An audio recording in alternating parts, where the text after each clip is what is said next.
Hi hello, എല്ലാവർക്കും പുതിയൊരു വീഡിയോയിലേക്ക് സ്വാഗതം. ഇന്ന് തക്കാളി വെച്ച് നമുക്ക് പെട്ടെന്ന് ഉണ്ടാക്കിയെടുക്കാൻ പറ്റിയ കറിയുടെ റെസിപ്പിയാണ്. തക്കാളി വെച്ച് നമുക്ക് പെട്ടെന്ന് നല്ല ടേസ്റ്റ് ആയിട്ടുള്ളൊരു ഒഴിച്ചു കറി എങ്ങനെ ഉണ്ടാക്കണമെന്ന് നമുക്ക് നോക്കാം. അതിനായി ഞാൻ അത്യാവശ്യം മീഡിയം സൈസിൽ ഒരു 3 തക്കാളി എടുത്തിട്ടുണ്ട്. നല്ല പഴുത്ത തക്കാളി ആയാലും കുഴപ്പമില്ല. നന്നായിട്ട് കഴുകി ഇതുപോലെ അരിഞ്ഞെടുക്കുക. അരിഞ്ഞു വെച്ച ഈ തക്കാളി ഒരു പാനിലോട്ട് ഇട്ട് കൊടുക്കുക. അതിലേക്ക് 1/4 ടീസ്പൂൺ മഞ്ഞൾപ്പൊടിയും 1/4 ടീസ്പൂൺ ഉപ്പും അത് വേകാനുള്ള ആവശ്യത്തിനുള്ള വെള്ളം കൂടെ ഒഴിച്ച് നമുക്ക് സ്റ്റൗ കത്തിച്ച് അതൊന്ന് വേവിച്ചെടുക്കാം. നമുക്ക് ഇത് ഒന്ന് അടച്ച് വെച്ച് വേവിച്ചെടുക്കാമേ. നന്നായിട്ട് തക്കാളി ഉടഞ്ഞ് കിട്ടണം കേട്ടോ. പഴുത്ത തക്കാളി ആണെങ്കിൽ പെട്ടെന്ന് കുക്ക് ചെയ്ത് കിട്ടും. തക്കാളി അവിടെ ഇരുന്ന് വേകുന്ന സമയത്ത് നമുക്ക് അതിൻ്റെ കൂട്ടരച്ചെടുക്കാം.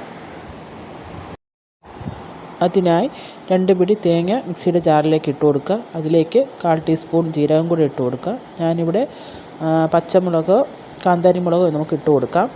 ഇട്ട് ആവശ്യത്തിന് വെള്ളം ഒഴിച്ച് നല്ല മഷി പോലെ അരച്ചെടുക്കുക. നന്നായി അരച്ചെടുത്ത് മാറ്റി വയ്ക്കുക. ആ സമയത്ത് നമ്മുടെ തക്കാളി വെന്തിട്ടുണ്ടാകും. നമുക്കതൊന്ന് തുറന്ന് നോക്കാം. തക്കാളി ഇതാ വെന്ത് കിട്ടിയിട്ടുണ്ട്. നമുക്കൊന്ന് തവി വെച്ച് ഒന്ന് ഉടച്ച് കൊടുക്കാം. ഒന്ന് ഉടച്ചു കൊടുത്ത ശേഷം നമ്മൾക്ക് അരച്ച് വെച്ചിരുന്ന കൂട്ടില്ലേ, അത് നമുക്കിതിലേക്ക് ഒഴിച്ച് 1/4 ഗ്ലാസ് വെള്ളം കൂടെ ജാറിലൊഴിച്ച് നമുക്കിതിലേക്ക് ചേർത്തെടുക്കാം. ഈ സമയത്ത് ഉപ്പ് കുറവാണെന്നുണ്ടെങ്കിൽ ഉപ്പ് കൂടെ ഇട്ട് നന്നായിട്ടൊന്ന് മിക്സ് ചെയ്ത് നമുക്ക് ഒന്ന് തിളപ്പിച്ചെടുക്കാം. ഒന്ന് തിളപ്പിച്ച് ജസ്റ്റ് ഒന്ന് കുറുകിയ ശേഷം നമുക്കത് ഓഫ് ചെയ്യാം. അതിനുശേഷം നമുക്കതിലേക്ക് താളിപ്പുണ്ടാക്കാം.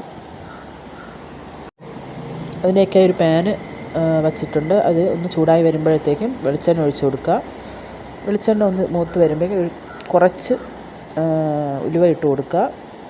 ഉലുവ ഇട്ട് ഒന്ന് മൂത്ത് വരുന്ന സമയത്ത് 2-3 കൊച്ചുള്ളി ചെറുതായിട്ട് അരിഞ്ഞതും കൂടെ ഇട്ട് ഒന്ന് മൂപ്പിച്ചെടുക്കുക. അതിനുശേഷം കറിവേപ്പിലയും കൂടെ ഇട്ട് ഒരു 1/4 ടീസ്പൂൺ കാശ്മീരി മുളകും കൂടി ഇട്ട് ഒന്ന് മൂപ്പിച്ച ശേഷം നമുക്കതിലേക്ക് ഒഴിച്ചു കൊടുക്കാം. ഈ താളിപ്പ് ഒഴിച്ച ശേഷം കറി നന്നായിട്ട് മിക്സ് ചെയ്ത് എടുക്കുക.